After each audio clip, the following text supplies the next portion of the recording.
Hello दोस्तों, जय हिंद। मैं हूं आशीष और स्टडी विद आशीष में आप सभी का स्वागत है। मैं आज आप लोग को बताने वाला हूं साइंस के कुछ क्वेश्चंस,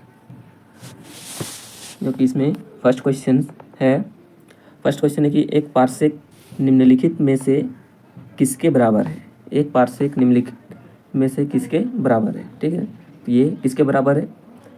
3.18 प्रकाश वर्ष, 3.38 प्रकाश वर्ष, 3.12 प्रकाश वर्ष, 3.26 प्रकाश वर्ष। इसका राइट आंसर हो जाएगा 3.26 प्रकाश वर्ष। तो इसका राइट आंसर हो जाएगा 3.26 प्रकाश वर्ष, ठीक है। इसका राइट आंसर हो जाएगा 3.26 प्रकाश वर्ष। नेक्स्ट क्वेश्चन हम लोग देखते हैं, विद्युत आवेश का एसआई मात्रक क्या है? विद्युत आवेश का एसआई मात्रक क्या है? Kilogram, kelvin, centimetre, coulomb. इसका राइट आंसर हो जाएगा कूलाम। विद्युत आवेश का एसआई मात्रक कूलाम है, ठीक है।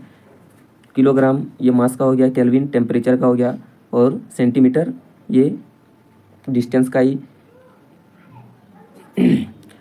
ही यूनिट है। नेक्स्ट क्वेश्चन हम लोग देखते हैं, वेग और समय यानी वेलोसिटी और टाइम का गुणनफल प्रदान करता है, यानी velocity into time equal to क्या होगा? डिस्प्लेसमेंट, ठीक है। डिस्प्लेसमेंट हो जाएगा। इसका राइट आंसर हो जाएगा विस्थापन। इसका राइट आंसर हो जाएगा विस्थापन।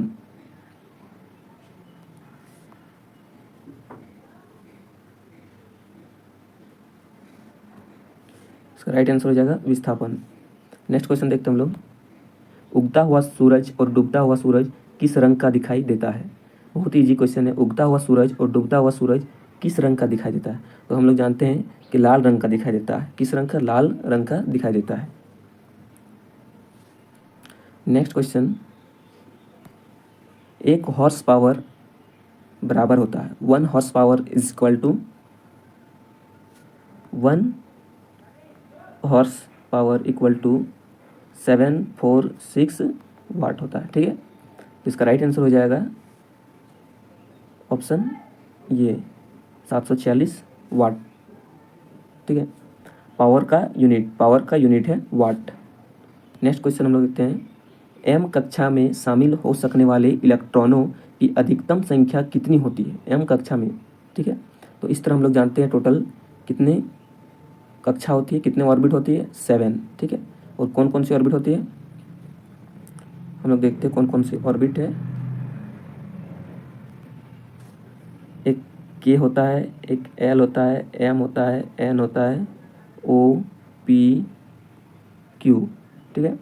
और के ऑर्बिट में टोटल इलेक्ट्रॉन कितना रह सकता है? के ऑर्बिट में 2 इलेक्ट्रॉन, के ऑर्बिट में 2 इलेक्ट्रॉन, ठीक है। एल में 8 इलेक्ट्रॉन, ठीक है। और एम में 18, और एन में 32 इलेक्ट्रॉन रह सकता है, और ओ में 50, और पी में 72, और क्यू में 98, ठीक है। और हम लोग कैसे जानेंगे कि कितना इलेक्ट्रॉन रह सकता है? तो इसके लिए एक फार्मूला होता है, ठीक है।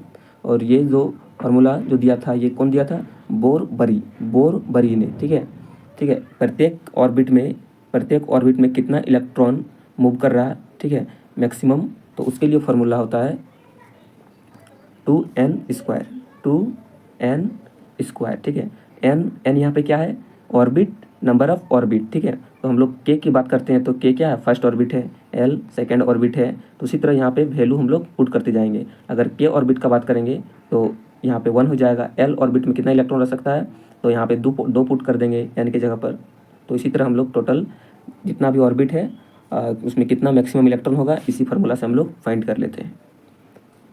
तो यहाँ पे एम ऑर्बिट का बात कर रहा है, यहाँ पे एम ऑर्बिट का बात किया जा रहा है। ये हो गया हम लोग का, ये हो गया न्यूक्लियस, ठीक है। और ये हो गया के, ये हो गया एल, ये हो गया एम। तो के जो ऑर्बिट होता है उसमें 2 इलेक्ट्रॉन हो सकता है मैक्सिमम, एल में 8, ठीक है।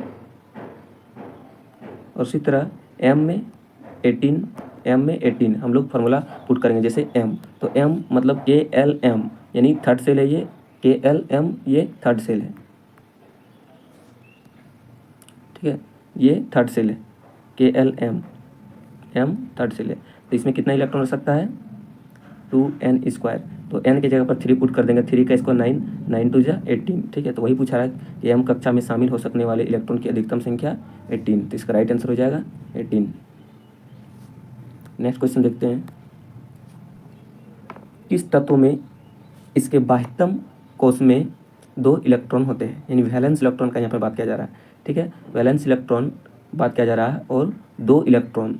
तो इसमें इस क्वेश्चन को सॉल्व करने के लिए सभी एलिमेंट का एटॉमिक नंबर जानना जरूरी है, तभी हम लोग वैलेंस इलेक्ट्रॉन फाइंड कर सकते हैं, ठीक है। वैलेंस इलेक्ट्रॉन पोटेशियम, तो पोटेशियम का एटॉमिक नंबर कितना होता है, पोटेशियम का एटॉमिक नंबर होता है 19, ठीक है। लिथियम, लिथियम का कितना होता है 3 होता है। कैल्शियम का 20 होता है। सोडियम का 11 होता है, ठीक है। तो पोटेशियम का 19 होता है। इसको इलेक्ट्रॉनिक कॉन्फ़िगरेशन कर देंगे, तो इस इलेक्ट्रॉनिक कॉन्फ़िगरेशन कर देंगे तो इसको क्या हो जाएगा 2 8, ठीक है, 8 हो जाएगा और 1, तो इसका वैलेंस इलेक्ट्रॉन 1 हो रहा है। उसी तरह इसका भी वैलेंस इलेक्ट्रॉन 2 1 और इसका वैलेंस इलेक्ट्रॉन 2 8 8 और 2, और इसका 2 8 और 1।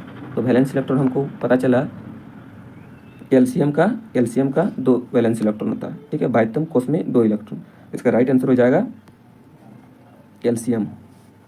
नेक्स्ट क्वेश्चन देखते हैं, एक तत्व की परमाणु संख्या 13 है, तो इस तत्व में कितने सेल होते हैं, ठीक है।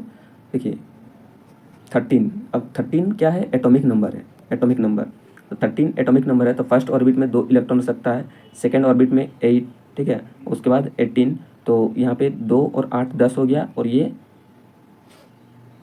3, ठीक है। तो टोटल कितना हो गया 13 हो गया। ये हम लोग का किस सेल में गया, फर्स्ट ऑर्बिट, सेकेंड ऑर्बिट, ये थर्ड ऑर्बिट। तो कितना सेल हो सकता है 3 ऑर्बिट, ठीक है। टोटल नंबर ऑफ ऑर्बिट इसमें कितना हो जाएगा 3, इसका राइट आंसर हो जाएगा 3। नेक्स्ट क्वेश्चन, ऑन्कोलॉजी किस बीमारी के उपचार से जुड़ा है, ऑन्कोलॉजी, ठीक है। Oncology study of cancer, study of cancer, ठीक है। कैंसर के अध्ययन को ऑन्कोलॉजी हम लोग कहते हैं, ठीक है। इसका राइट आंसर हो जाएगा, इसका राइट आंसर हो जाएगा कैंसर, ठीक है। नेक्स्ट क्वेश्चन देखते हैं हम लोग, मानव पाचन तंत्र में कहाँ से पित्त रस का स्रोत होता है, ठीक है। पित्त रस कहाँ से स्रोत होता है, पित्त रस कहाँ से निकलता है, ठीक है। तो हम लोग जानते हैं कि पित्त रस हम लोग का लीवर से निकलता है पित्त रस, ठीक है, बाइल जूस, ठीक है हम लोग। और किडनी का काम क्या रहता है, किडनी, ठीक है, किडनी के अध्ययन को हम लोग बोलते हैं नेफ्रोलॉजी, ठीक है। स्टडी ऑफ किडनी के अध्ययन को हम लोग बोलते हैं नेफ्रोलॉजी, ठीक है। नेक्स्ट देखते हैं, तो आज इतना ही क्वेश्चन है।